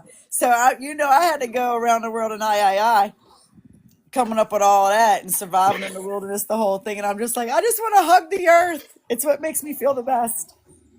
Oh man, there's times where I feel like I can lay on the earth and actually feel it spin like moving, Yeah. and it's like I'm completely, and I'm not doing anything fun, just just Yeah. grounding and connecting, and it's like this back. I don't know how well you can see it, but there's like a really big backyard out here, and in Philly and even in the suburbs area, there were so many buildings, and it was so. I was out in Utah for like 3 months before here. I've been here for a month. I haven't traveled that much, and just being out, I don't know how to put it. It's like there's definitely a matrix in the city. There's definitely, it's like every little thing has its like framework network, and it's like there is electricity in you. There's electricity in me. There's on some level electricity holding this rock together and the porch together and everything else, and like I don't know, I like the way that you put it. It's like thinking of being able to see some layer on a level what that frame over would be of everything is very intriguing. Well, I think of that like the Holy Grail, that when we get all of that grid laid over us and we uproot which I've come to believe, and I'm gonna probably, this is my theory, but I'm kind of standing on it pretty good, is that the subconscious is the heart, in the heart. And so when all of these thoughts that come in through our conscious, they go down. That's our heart is what we feel as a child. We're just a feeler. It's the whole thing. We see it, it goes through, but we're all heart. And so to me, that's the subconscious. And so I'm like, I don't know where I was going with that. I like that. That's good because it's like, so there's the collective consciousness, but then I was speaking with someone recently who talked about the concept of the collective heart. And it's like, um, subconscious, collective consciousness. It's every, it's weird because it's like I'm kind of having thoughts at the same time that I'm having queries. So it's like, okay, if there's a collective conscious that each individual consciousness can connect to, would that be the same for the subconscious? And I kind of think it's almost like a yes, because it's like, all right, everyone knows to some degree and variance what it's like to be depressed. Now, it's different for person to person, but everyone knows what it feels like to be the most depressed for them. But there's like, okay, I'm depressed because of what's going on in my life, and then there's, I have no idea why, but I am depressed right now. And that's like the collective weight, the collective connection. Um, there's a lot of ways that people talk about morphic fields or the thing that binds us all together. There's that one talk of the monkey experiment where this island is somewhere in the Galapagos. There's a bunch of different islands, and on one of the islands, a monkey started to wash off its fruit. As the fruit would fall into the sand, they all ate it, but then eventually one monkey started to wash his off. Then all the monkeys did, and then monkeys on other islands did, even though there was no connection. There wasn't any way to be like, hey, wash this off. They just started to do it. Um, and they're like, okay, so there's morphic fields between different species, and then we'll have that as well, right? So it's like I will say to people like, oh, anyone that has Tourette's, what if that's like a collective conduit for everyone that can't say fuck while they're at work, or everyone, or sorry, everyone that has to like hold themselves somewhere. I resonate with that now. Right. And Or it's like it's like somewhere in an office, someone's like, "Yes, sir," and then out there in the street, someone's like, "Carry on, uh, sucker," and because we're all connected like that, and it all has to show up somewhere. Like you try and hold something, completely repress it within yourself, and then your daughter or son is expressing that in spades, you know. Um, it's like it's life is a series of faucets, and if you try to clog up this hole, the water's going to come out somewhere else. It's gonna figure out a way to move, and that's why it's like I don't know. I enjoy getting out and talking, and I enjoy getting out and trying to move through this with people. Sometimes it's a little daunting because I think it's easy to forget just how massive nearly 9 billion people is. You hear about 30,000 or 40,000 or 100,000 people joining a parade or getting into something or a movement, and you're like, oh, but then when you're like 350 million Americans, 100,000, and you realize like it's a lot, but it's also not. When you realize like 100, like a million people are behind this, it's like that is great. That's a good start. It's like this. It's this. It's weird. It's a weird disconnect, to feel so connected to everybody, but still so. And it's like that's why I know if there not if. See, this is I try to language correct myself too. So not if, but when there hits a point where like 10% of the world, 20% of the world get more cohesive and like, hey, we are all on the same page. We all do want this better thing. We're gonna feel that. You yeah. want to talk about weird weather patterns and stuff? It's like think about try to realistically extrapolate like as the world as a whole, what percentage you think is even really cohesive within a religious aspect? Even if they say, oh, 40% is Christian or 40% is this, okay, how many of them even agree though? And are you like how and I'm not saying that everyone has to, but I'm just saying that there's I think that one of the biggest things we can do is stop idolizing stuff because I think the more we move away from not idolizing, the more naturally discernment will have to be something we develop. Because, like, why do you idolize? Because you think less of yourself than whatever ability. Now, there's a difference between knowing your strengths and weaknesses and just flat out thinking, I can't learn this. You can't teach an old dog new tricks. This is just the way it is.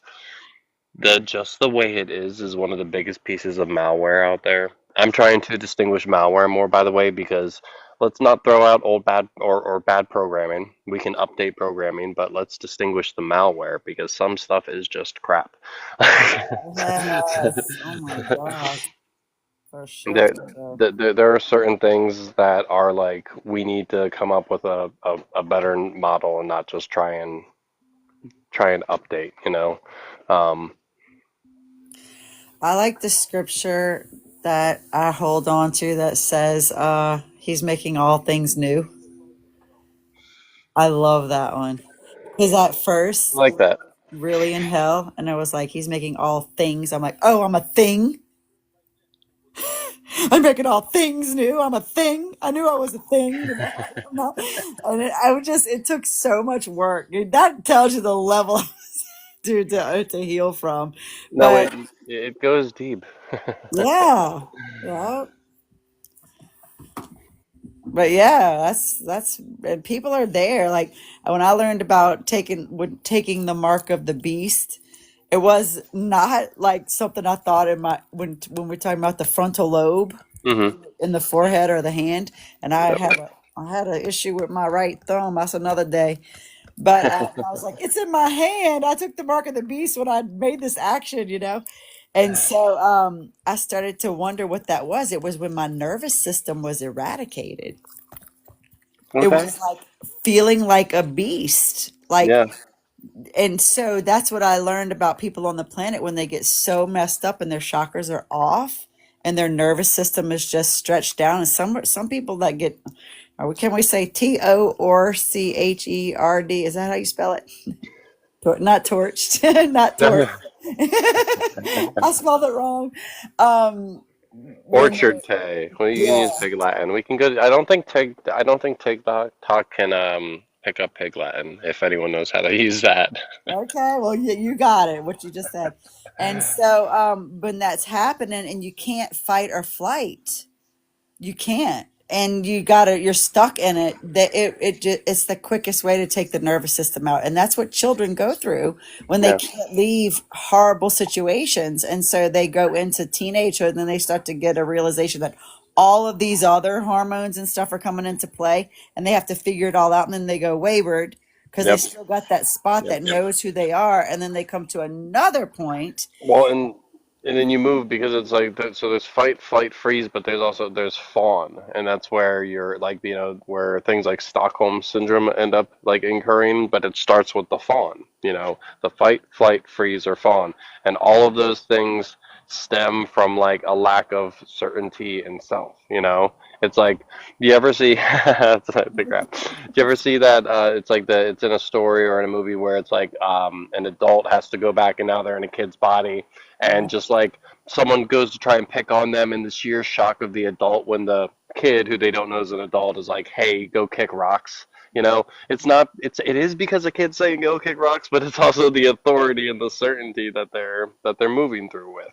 And Yes. it's like every time we shift and move through a different aspect of ourselves or a situation, we have to it takes a lot to be able to wait, hold on. I lost what I was saying. Yep, I lost what I was saying. I'm sorry. Well, I forget that's where I okay. started. It was good. What about, tell me more about fawning because I did not think I could ever fawn. I always felt like I was always on guard. But I've Hmm. seen little girls and people, I'll name my daughters, that were fawning and attempting to get this from this dynamic that caused us this. Tell me more about fawning because you said it goes underneath the Stockholm syndrome. So if somebody's, I likened it like this, and I could be wrong. The fawning is the first, or can it place in any place with the fawning, fight or flight, frozen?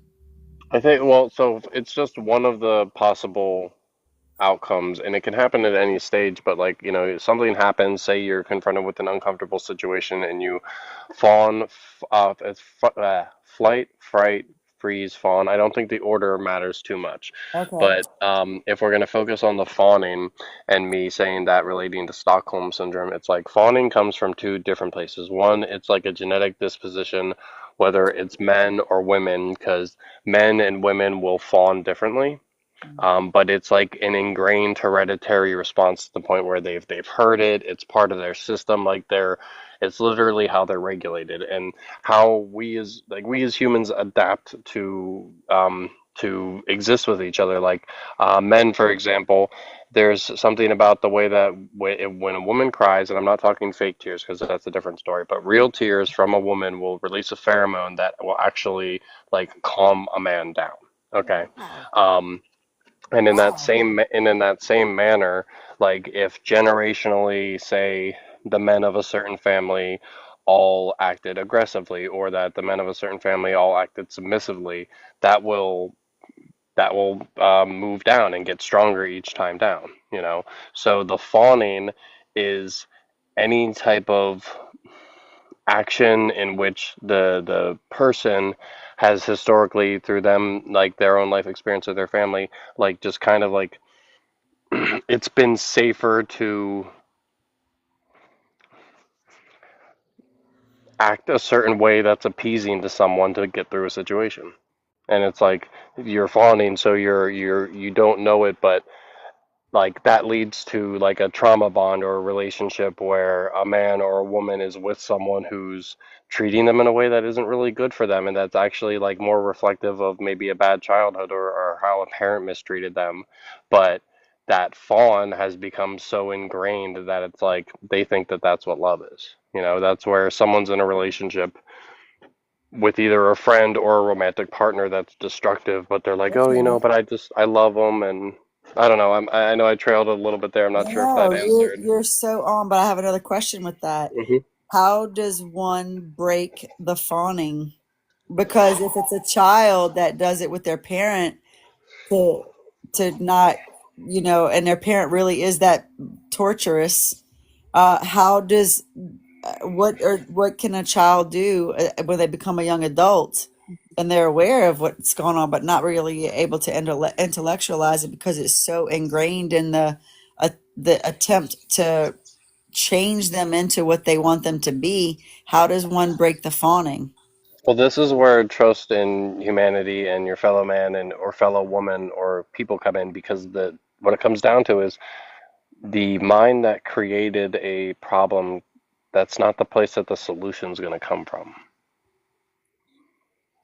And that's not a judgment. That's just a reality. The place, the mind, the person that the problem stemmed from is not possible. Like you need. That's where it's like you have to be able to have a relationship with someone where you say, okay, I need you to tell me what to do, that you trust them. And then a lot of times there's going to be like all right, we're going to walk through this. Here's where I'm going to resist. Here's what you're going to do when I resist. Here's like there takes a lot of closeness to be able to move through something like that.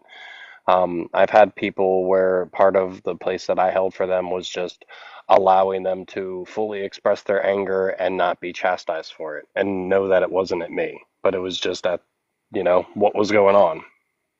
Um, but it really, it's different from person to person, but it really, especially when you're in that fondling, you need someone else. And it's like at the same time, you need someone who isn't going to take credit for it.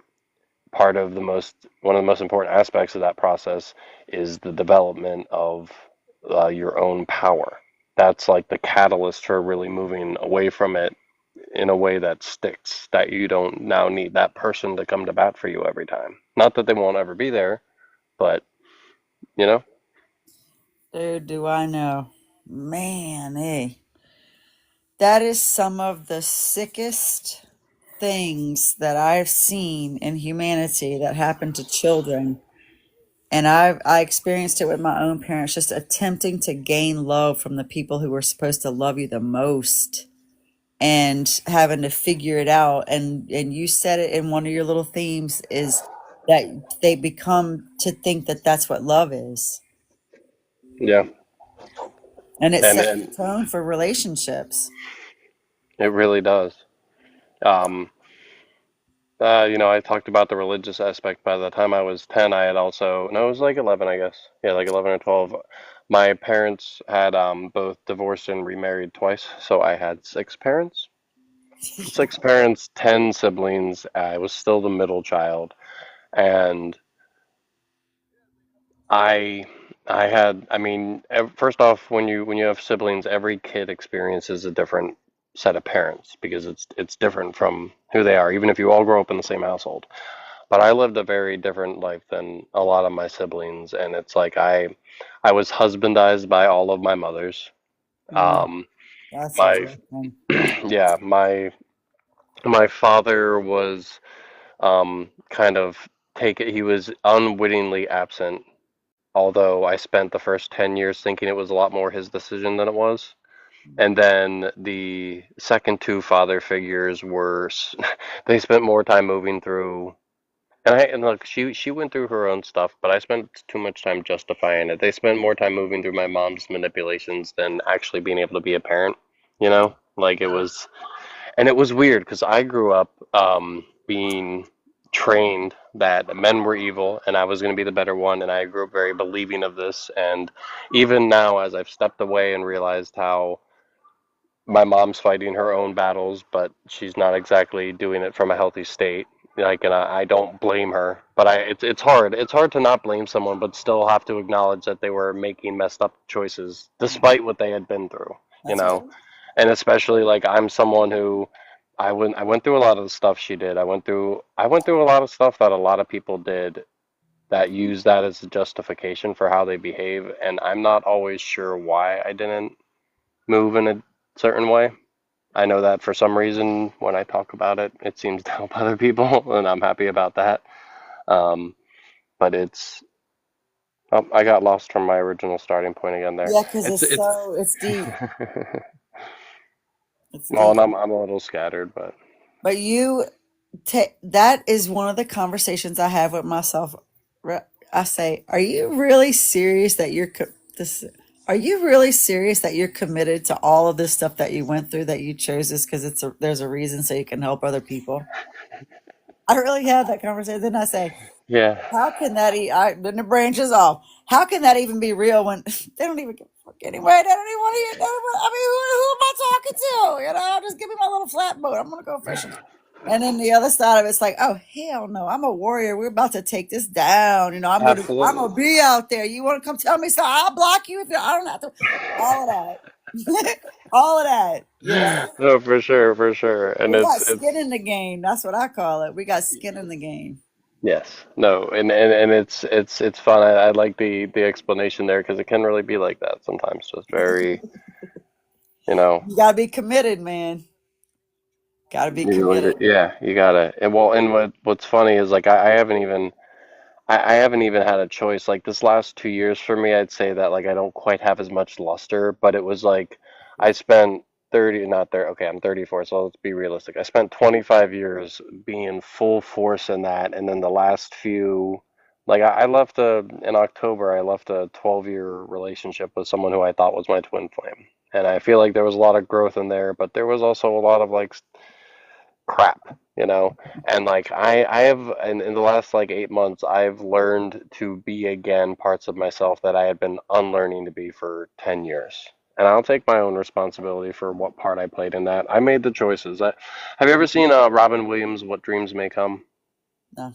Okay. I would recommend watching it. It's this movie where Robin Williams and another character, and I think some spiritual entities, basically it's like they're in the in-between place of life and death, and his wife is trying to be rescued. She had like I think she had taken her own life, Oh, I don't okay, know okay, there. okay. And but she was like in this like energetic limbo, and he had to go find her and like pull her out of that. And it's like I thought that's what I was doing with my mom. I thought that's what I was doing with the person I was with.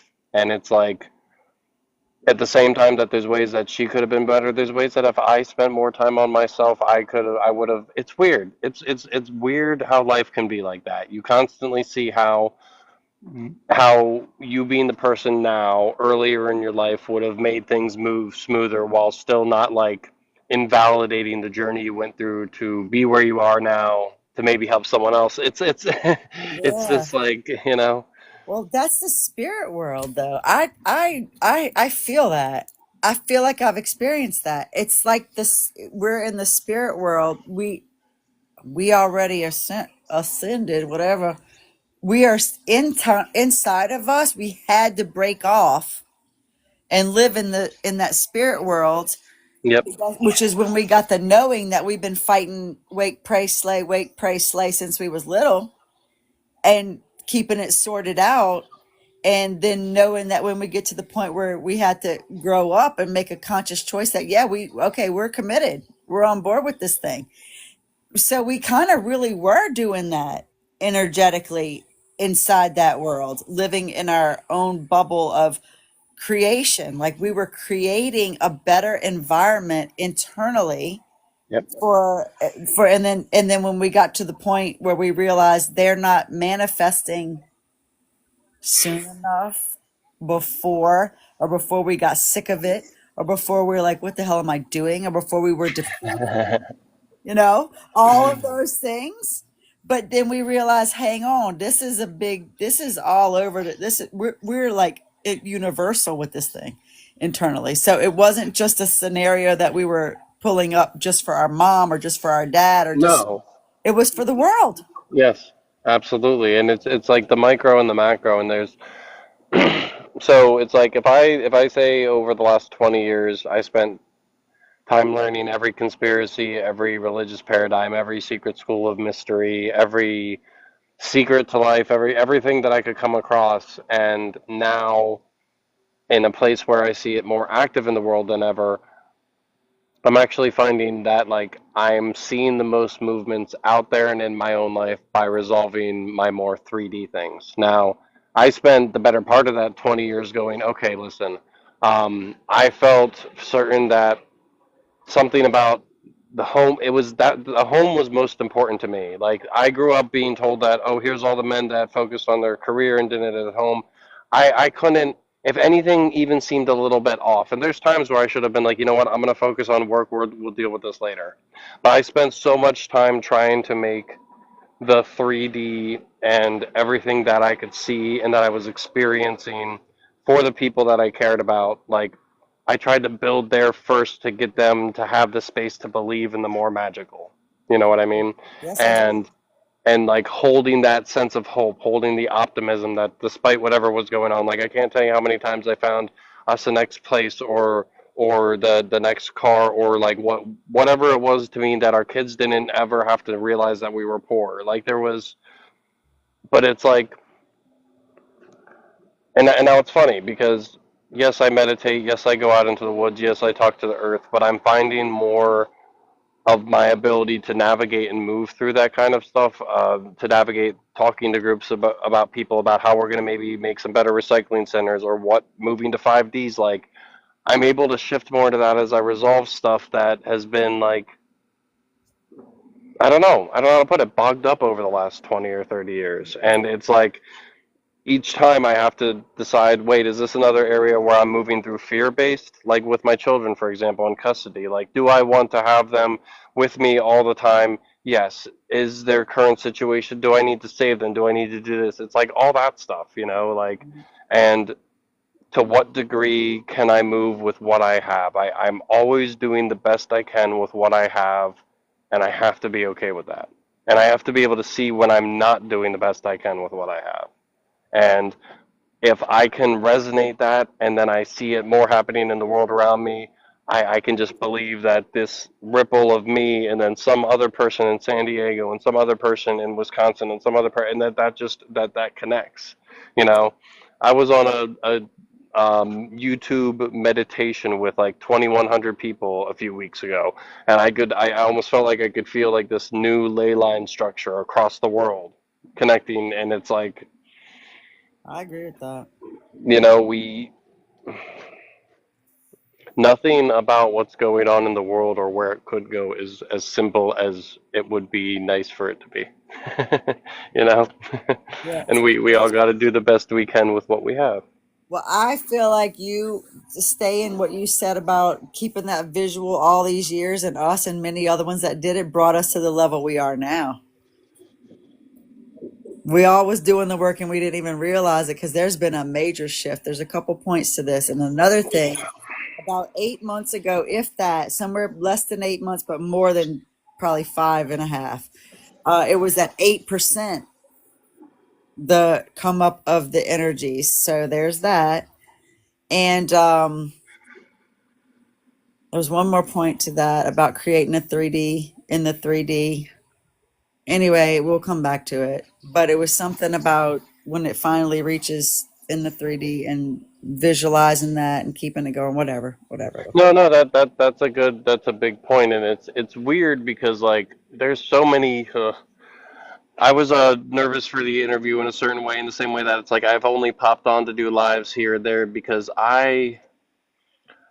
in an ideal world, I would be able to have a family. I would travel around and find interesting places to explore. I would invent things and interact when and how I chose, and be social when and how I chose. I like float between INFJ and ENFJ, and it's pretty funny the contrast with it sometimes. Um, but like it's I do feel that I've been at the forefront of doing things, but it's like it's not important. But at the same time, then everyone's like, okay, guidance, and I'm like, okay, I want to, but it's like one of the reasons I keep, even not just here, but in some of my other things, I'll keep going back to idolatry. Is there's so much of like a I take as much time as I can that anyone that I'm helping knows that they're the person that's helping themselves, and I'm just reminding them how they can do it. Mm. And I think that it's like at some point I will trust in my ever adapting moral compass to do that. But it's where we're in a world that needs people leading by example, and I grew up of it being very ingrained that because I was Aries, that because I was a man, that because of X, Y, and Z, that all of these different reasons, like my whole life, this is why no matter what, it would end up hurting people. So it's weird to see, like you said, so many people who are out there, the wolves, and to feel like I can do a lot, that I want to do a lot, but it's like people say power is responsibility, but the thing is that it's really control. Someone has control. You have control over a situation or over people or over perspectives, and you either make it power or responsibility. Mm. And when it's responsibility, you're navigating and utilizing the information to the best you can. You're maximizing the potential utilization of data.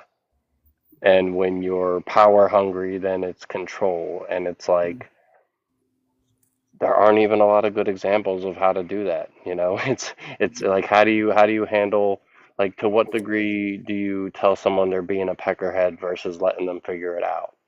Oh, How do oh my how do gosh. you form a council of people that you trust to let you know when you're not coming from it? There's so much balance, and it's not. Mhm. And I think sometimes if I were talking to someone else, I'd be like, oh, well, don't get caught up in making it the perfect thing that you don't get started because you figure it out along the way. And I know that my inability to do that comes from like, I was in a lot of situations where someone would be like, okay, well, 99% of this is right, but we're going to talk about this 1%. We're going to talk about it every day. It's going to be the basis for why you should stop this completely. And it's, Whoa, like I that's a have, big percentage. I resonate with that too. So about idolatry, is that when you say idolatry, is it things like money? Or what is your when you say idolatry, what's on your heart? so when I say idolatry, I mean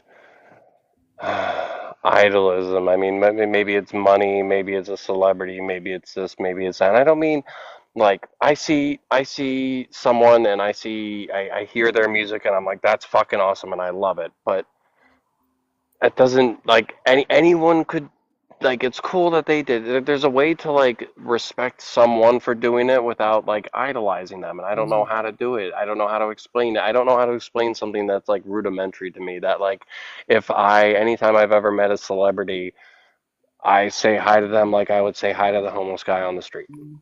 I It's like looking for something outside of yourself for well, more than. That's weird. So being in a world where people did need to learn how to love themselves, did need to learn how to do those things, and being an empathetic person, being someone that took on shadows, and not realizing the whole time that I had loved myself the whole time, not realizing myself that I hadn't done that, that I didn't do that, and then, but when you're not doing that, but then you think that you are doing that, it's a big cluster in the head, and Right. sorry, you said that and it like I triggered really it. lived through that. I had to get a loan for 3 years. I talked to the quick chip lady. 3 years, dude, real talk. And to find out whose voices was who. When they talk about people saying you crazy and schizophrenia and all that stuff, I was like, I lived a long thing out by myself. I'll say, who said that to myself? Man, sorry, go ahead. No, I No, really did because I had to, and I would start to say, whose voice is that? I would ask myself, and I would say it was either my mom, my dad, my so and so, this person, that person, some event, like, and I had to uproot those voices and have my voice. And I was so lost inside of myself. The when they call the little girl, the heart of me, the subconscious depth of my Ark of the Covenant that I'm supposed to be carrying with, people in that great spot was bruised, like a stone bruise on your foot, man. yep, And then it was because I went into usage hard when my life fell apart. I'm talking injecting. Am I supposed to say that? And like I lost veins, and that hit my heart. And yeah, and the Bible talks about the dry places, like filling the dry places, deserts to watery and all that kind of stuff. The balm, the soothing balm. That is how I had to get that far in my tour of duty to what I had to do to where my decision was, am I tempting God? That was the conversation that I had with myself. If I do yeah, this next thing, am I, and then that pissed off part of me says, no, this is what the entities, all of them, they pushed me to this point from what happened to me as a child, and they looked at me the way that they saw me from what happened to me as a child and what I did as a result. They judged me for that and pushed me into a corner, and I said, well, how am I gonna do this? I'm gonna take it all the way. yeah, And I did. And whenever I got that in the inside of my heart space that was so dry, dude, oh my God, and my throat chakra was, I was like, "Ooh."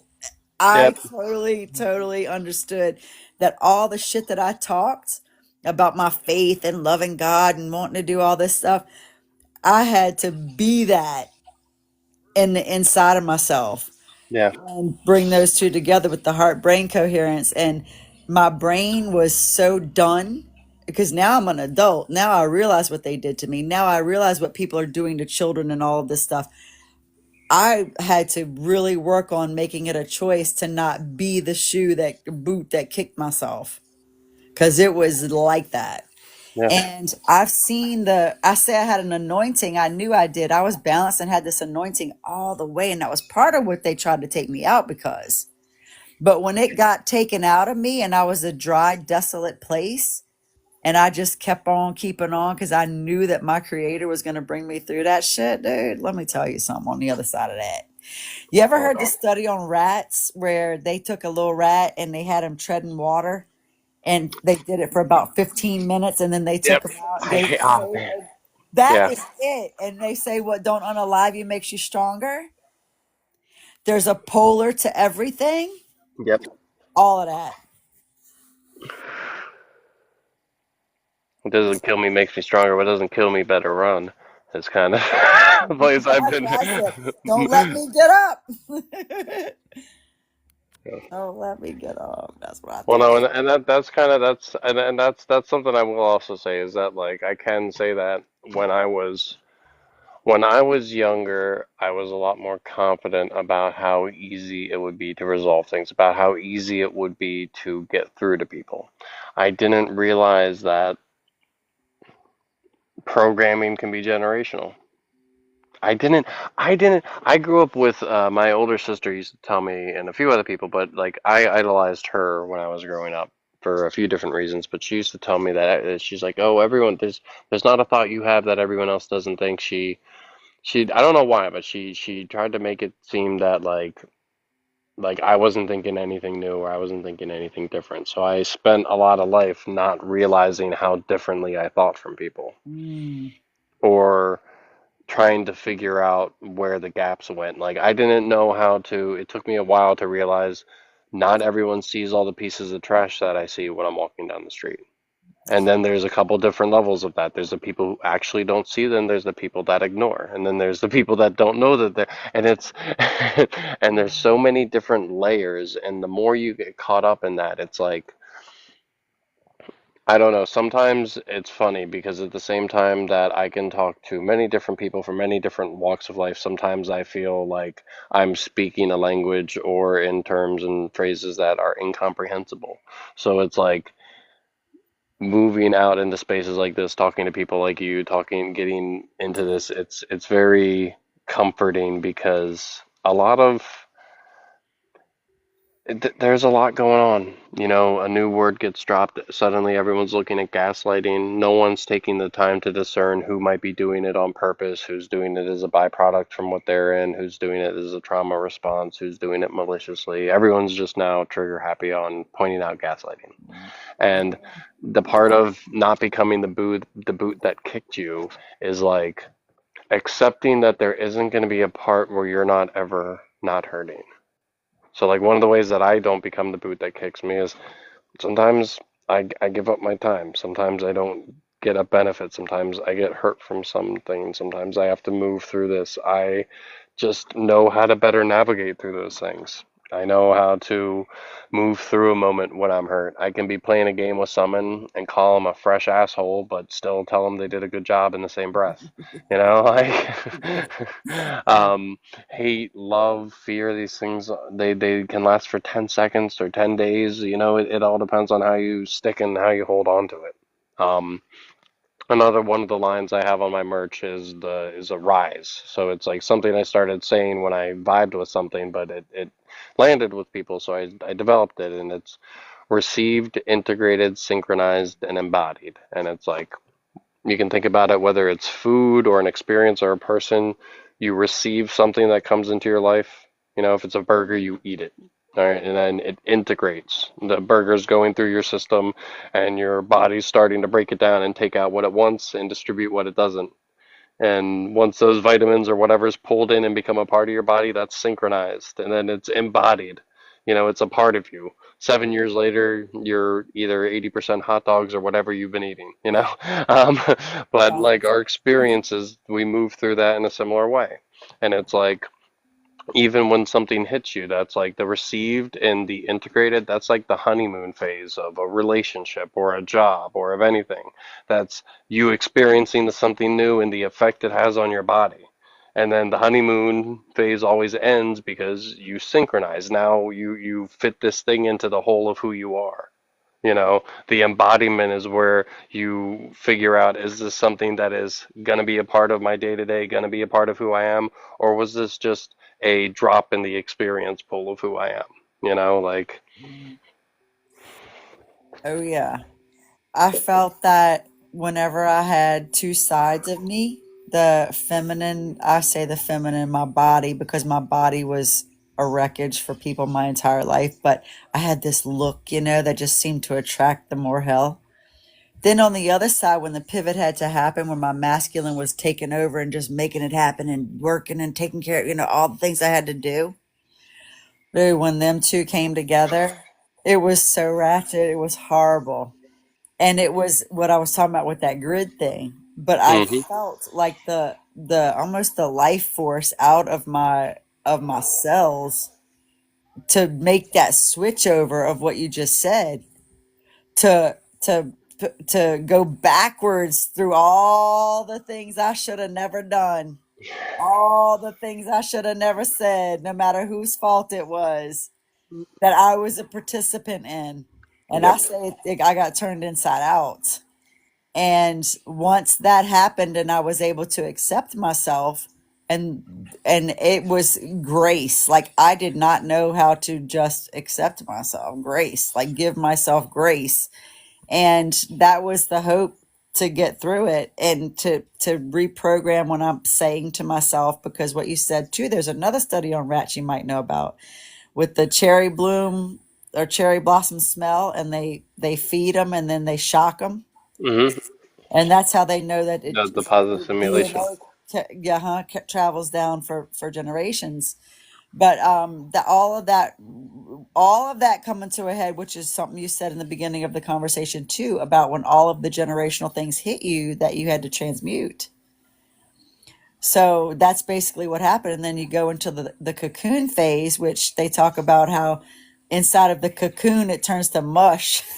Like you completely transform, Yeah. internally when you survive in that. And it's the thought process to tell myself, I'm going to make it through this. I love myself no matter what. I love myself. I trust myself. I know myself. I thank myself. Changing affirmations on these phones, dude. I got a phone everywhere. I got like 3 phones with all affirmations, Yep. all vibrational And you frequency gotta settings. like almost like reverse brainwash yourself. I keep trying to get myself to start up a program or an app where each person would make their own recordings for affirmation tracks to listen to, or where you could like put in, they have the AI generative. All right, well, let me put my AI generative voice in and then replay back some of these things because I'm too lazy to make the message, but I think it'll help to hear my own voice, you know. It does. Um, because it's like, and me, I spent the first 18, 19 years of my life being unappreciated and abused by distorted feminines, not, aligned feminines. And then I was in a relationship with someone who basically like it was the same type of pattern, and it felt like it felt like love to me to be with someone who could give me what they could and who appreciated the ways that I wasn't what they experienced. And then it was love for me to bear them, like, I don't know, like the effects of them not moving through their stuff and to be like, oh, well, I can bear this burden and that's showing love. And it's the same way that, like, I forget, I'll have to find it. There was this one study that said there is a higher percentage of non-consensual intimate fantasies among a certain amount of people, and that actually came from like generations of that happening a lot in wars, and like that, like the rate at which stuff gets ingrained in us really needs to be. And it's like I love everyone's, oh, breaking the generational curses, breaking the generational trauma. It's like, just so you know, generational curses and trauma are probably things that will pop up throughout your entire life. The definition of something being integrated isn't the absence of the opposite, it's knowing how to move through it when it comes up. Hmm. You know, Yeah. Life doesn't stop throwing things at you. You're not awesome because you've never had a thought to hit someone. You're not awesome. If anything, if you've never had a thought to hit someone, I'm probably going to want to make sure I have distance the first time you really do have the thought that you do. Or, like, I needed to um, hear that one. it's like there's like capacity and is not the same thing as danger. And as like for me, for example, like I've moved through a lot of stuff, and it's for the first half of my life, the world was very not like I was under the microscope by everybody because I had to learn that a lot of the wolves out there knew how to navigate through things, but they were making different decisions than I was. That's right. Like I had like in a lot of the wolves, I would meet them and they would seem like halfway decent people and I'd learn about their shadows. But they'd be like that person where if I went into a group and 10 people liked me, but then the cool person came out and That's he's like, right. I Mhm. sense something different about you. I'd be like, "Oh, you do? Oh man, I guess I gotta listen." But it turns out that that guy was narcissistically feeding off of everybody in the group That's while right. giving them false guidance. And it's like, man, Uh, when I tell you that is such a prolific thing right now, holy crap. That is you just everything you just said, I swear I said to myself, that's a clip. That is a message for this what's happening right now. Exactly what you just said. I, it. perfect. I Perfect. appreciate that. It's why I'm when I first started coming out here, even if someone gave me the smallest compliment, I'd be like, I don't know how to receive that because I'm so I'm I it can happen to anybody. And like I'm moving out of a place where people keep going like, oh, well, okay, it's like, okay, so maybe it can happen with people. Maybe it's not as likely to happen to me, and I should give myself a little bit more room and start talking more. But it's like, I mean, like here, I'll be the open book here. Like between what I went through with the 12-year relationship and my upbringing, I'm at a place most days where like when I find that like a hug means the world to me right now. So I can understand that people who have been through stuff suddenly getting the attention. It's a lot to channel, you know? It's like no wonder celebrities all move into certain things. They're up there on stage. Imagine if we could have those lenses to see that matrix layer and what it looks like to have 30,000 people pouring their energy at you Yeah. and what that does, like it and when you're with someone who can't see you in a different light than your worst, or it's like all that stuff, it matters. And it's like at some point we're gonna more and more collectively get together and realize that we don't have to be scarcity. That's the fear-based thing, the there isn't enough for me thing, and we've all been through trauma of not being good enough. We've all been through trauma of not being chosen, of being cast aside, and it's crazy to think about that. But it's like no, like more and more like, okay, wait, if 90% of the world feels like that, then we need to figure out how to talk to each other because obviously that's a skewed, that's a relative thing. Not to keep talking about my merch store, but a lot of my stuff in there is from a place that I believe, so it comes up. Like I have an I choose line. I choose me, you choose you. If we all choose ourselves, Mm. everybody's chosen. That's right. And like that's like the only choice that matters, that you choose you. And if I choose you and you choose me and we work together, great. And if we don't, we can be outside of ourselves enough to realize, okay, that's not like I don't know, it's you know So not that's what I everything. wanted to ask you about the rise too. What's the acronym again? Received, integrated, synchronized, embodied. And it's funny because it just ended. I didn't think of the word and then the words afterward. No, it started off, someone would be saying something I vibed with, and I'd be like, ooh, integrated, or like it was RCF. So, oh, received, confirmed, synchronized. And that was me saying, I received your message. I'm confirming its validity and my connection to it, and I feel synchronized with it. And it kept developing. And then eventually one day I was just saying, and I'm like, wait, hold on, received, integrated, synchronized embodies. I'm like, did I just make an acronym by accident? Okay, I guess I got this. And then there's even the one spinoff I do sometimes is Rise Up, because then it's received, integrated, synchronized, embodied, universal people. Because that's everybody doing it. Because we can all be, Yeah. and it is. It's a the rise. It's a process. It's like to verge on cult stuff. It's something that I feel is a helpful acronym that it can almost be personalized to anyone who's using it, like what those things mean to you. It's a process. I heard you say that on I think it was your live, and that was another point that intrigued me for the invitation too, was because of that. I really liked that. I really liked that, the RISE acronym that you made up. I But I appreciate didn't know that. It when you definitely said the sticks. merch store, so that's on your page, or Yeah, how's so I'm still moving through getting better at advertising for and stuff. For now, there's a link tree on my bio, and then the link tree, it takes you to, it's a Printify, it's a pop-up store. Eventually, I'd like to start branching out to like local shops and do more with it, but for now, I just needed to get something going. So, Printify is where the pop-up store is, and then on the link tree, there's also another link that says Box Shop Hub, and that's where I talk about what my what I want to do with the shop, because right now it's, yeah, for me to it and maybe four other things I'm working on to get my own income going. But eventually, I'd like to use the funds and proceeds to start working on different projects, to start doing more community works. Um, if things get big enough, I'd like to have like a kind of open style bank account where people can contribute, and I'll be saying this is what I'm going to do, and they can see that that's what I'm doing with it. that? Um, I'm trying to figure out a lot. on my own, but hopefully along the way I'll come up with collaborators that can help. Um, I'm a very I'll show up. eclectic person, you know, maybe a little bit too spread out. They'll show up. I've been visualizing that for whoever's going to come into alignment with whatever we're doing because each person that has their mission. So Absolutely. everybody get all that they need, to cultivate it. It's happening. Indeed, and it's like I have areas where I specialize, but for some reason I seem to also with the I seem to have like a conductor urge, like where it's like I have the ability to see a lot of different puzzle pieces and how they can be put together.